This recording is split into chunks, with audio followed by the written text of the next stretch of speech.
দূরে দূরে।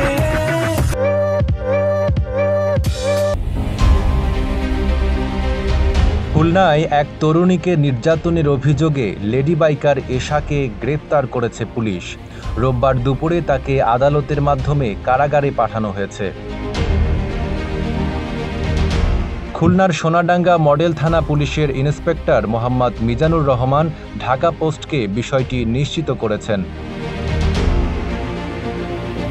তিনি বলেন, এশা একটি মেয়েকে বিভিন্ন সময়ে মাদক সেবন করাতো। শনিবার দিবাগত রাতে অসুস্থ হয়ে পড়লে ওই মেয়ের পরিবার তাকে অ্যাম্বুলেন্স যোগে মাদকাসক্ত নিরাময় কেন্দ্রে নিয়ে যেতে গেলে এশা সহ কয়েকজন অ্যাম্বুলেন্স থামিয়ে মেয়েটিকে টানা হেচড়া করে। এক পর্যায়ে ওই মেয়েটি আঘাত পায়। পরে শিববাড়ি মোড় এলাকায় ছাত্র জনতা ও নৌবাহিনীর দায়িত্বরত একটি টিম তাদের উদ্ধার করে এবং এশাকে আটক করে। মাঝরাতে সাহারির সময় তাকে পুলিশের কাছে হস্তান্তর করা হয়। রোববার দুপুরে এশাকে আদালতের মাধ্যমে কারাগারে পাঠানো হয়েছে।